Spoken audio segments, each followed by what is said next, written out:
So earlier this year, Nintendo released this quirky little gem, Alarmo, a gaming-themed interactive alarm clock featuring your favorite Nintendo games.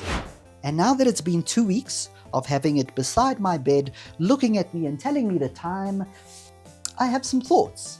It's fun, it's flawed, it's very Nintendo, so let's talk about what it's like to live with Nintendo's most charming little piece of tech, and maybe figure out who this is really for, because I'm a little confused.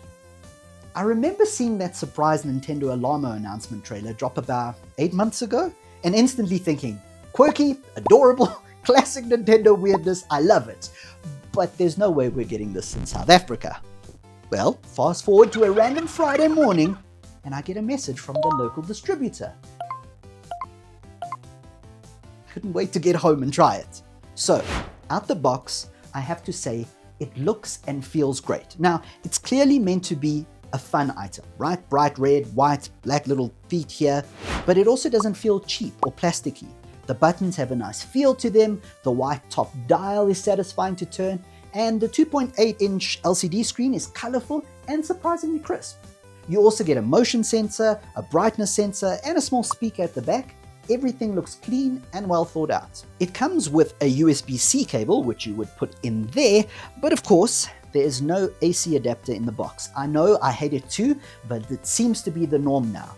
The challenge with this one is that there doesn't seem to be a battery, so you'll need to either have a plug or buy a plug and keep it permanently connected, because that's what I had to do. As soon as I disconnected mine, it died. So you're gonna have to have a special Alarmo specific plug. The setup was also mostly really smooth. You just connect it to Wi-Fi, log into your Nintendo account on your phone, and then you can even start downloading any new themes. So from opening the box to setting up my first alarm, I think I was running within about 10 minutes. However, getting the physical setup right was a little bit of a challenge, but I'll jump to that later because here is where the fun begins and I really want to focus on that first. So you start by picking your alarm theme from a selection of Nintendo games. The original Super Mario Bros., Zelda Breath of the Wild, Mario Kart 8 Deluxe, Ring Fit Adventure, Pikmin 4, Mario Odyssey, and Animal Crossing. Or you can select it to random, which is the correct option and the one I chose at first. Now, the alarm itself isn't just a noise, it's a whole little scene. A character and an animation appears, it reacts to your movement, and essentially encourages you to wake up. It's super charming. And there are different alarm modes too. The first option that's suggested is just something that gets gradually louder and louder and louder until you get up. It's kind of like having a stern boarding school house parent quickly losing their patience. On the other end of the scale is gentle mode, which is closer to your chill surfer friend tapping you lightly with, dude, it's 11 a.m. Let's do this. I like that one a little bit better. Some of the wake up options are so cool. Like you can select having Zelda whisper in a pleading tone. Open your eyes. Perfection. However, if you need something a little bit more convincing, well then Ring Fit's theme was like having a motivational coach screaming at me, which weirdly also worked. And you can snooze it with a wave, like some kind of cool, sleepy Nintendo Jedi. It's pretty awesome. Another surprise hit in our house was the hourly chime feature. So you can pick the hours that it should notify you, and it'll play Nintendo sounds like 5 coins from Mario, or 6 Pikmin sprouts, or 3 bells from Animal Crossing, telling you exactly what hour it is. Now, when I first selected this, I thought I'd hate being reminded about the unending passage of time, but oddly it worked in our house. We liked it, because you can adjust how loud you want it, and because we had it in another room, we had it just loud enough to make out what the sounds were, and that was perfect for my wife and I. It became a soft reminder, like, hey, it's almost time for supper. Thank you, Alarmo. And then there are the sleepy sounds, which play once it senses you're in bed and staying still.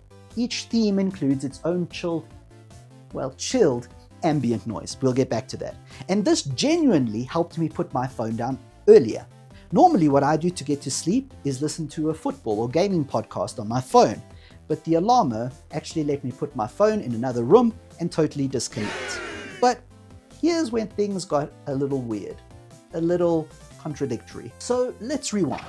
Remember I set everything up, my alarm time, hourly chimes, sleepy sounds. Everything was dialed in perfectly. And then it even asks you to lay in bed and set up the perfect viewing distances for the motion sensors. So I do all that. And then, later that night, my wife gets into bed before me, on the other side of the bed. And yet, a few minutes later, I get this message from the bedroom, from my wife, saying, "Your Alarmo is singing to me." See, the motion sensors don't know who's who. They just sense anyone getting into bed from whatever side. So whenever she lays down before me, her movements will trigger the sleepy sounds. Same for the included sleep tracking feature, which couldn't work out when I was getting to sleep or when I was waking up, because we tend to do those things at different times. Now, Nintendo does suggest using the manual button mode when you're not sleeping alone, but honestly, having to do this all the time kind of ruins half the magic, right? So here's the contradiction. This feels like it is meant for fans, and given some of the themes like the original Super Mario Bros. And the price of this little clock, some of those fans will be adults, right? But adults often share beds, and then it doesn't work so well. And even if it's not for us and is directed at kids, that means parents will need to be dropping around this much money per child. To me, that's a bit of a mismatch. The audience that this is perfect for might just not exist. Next, let's talk again about the themes. Now, as I told you, I love the theme variety. The animations are amazing. Each clock face will actually change to match the theme, and it all looks and sounds perfect, especially for a fan like me. But then, not all of them work equally well for all of the functions. Like I said, Zelda's whispery tone is peaceful and effective at waking me up. Wake up, Link. Ring Fit is hilarious and useful if you need that extra kick to get up. But Mario Kart's sleepy sound, it's just the online lobby music, and therefore it had the opposite effect on me. Instead of drifting off, I felt like I was suddenly queuing for a multiplayer match. And unless I miss something, you can't mix and match the sounds. Everything is tied to the theme you select. So you can't choose Zelda to wake you up and Animal Crossing to lull you to sleep, which is something I really wish it allowed. So, all in all, did I like the Alarmo? Yes, in fact, I kind of loved it. Yes, it's flawed, but it's also exactly the kind of thing I love about Nintendo. It's charming, completely offbeat and out of the blue, and totally committed to the bit. But, a little bit like other Nintendo products that want you to work it just one specific way, getting this to work just right in a shared bedroom is tricky. And the lack of granular sound control can be a little frustrating, because you can't select the specific sound for the specific thing you want it to do. So, who is the Alarmo for? Well, if you're a single person, big Nintendo fan with a lot of disposable income, you are going to love it. Go out and buy it immediately. If not, this might be a little like those huge Lego sets you've always wanted, the ones you have to convince your partner that will totally be perfect in the lounge. It belongs in the lounge, dear. Except this belongs in your bedroom, and that's a conversation you may not always win. So let me know in the comments, would you get one of these, or are you still on Team Phone Alarm? Remember, if you found this review helpful, drop a like, maybe a subscribe, and check out my other Nintendo content, from game tips to reviews and fun quirks you may have missed. Thanks for watching, and good luck waking up tomorrow.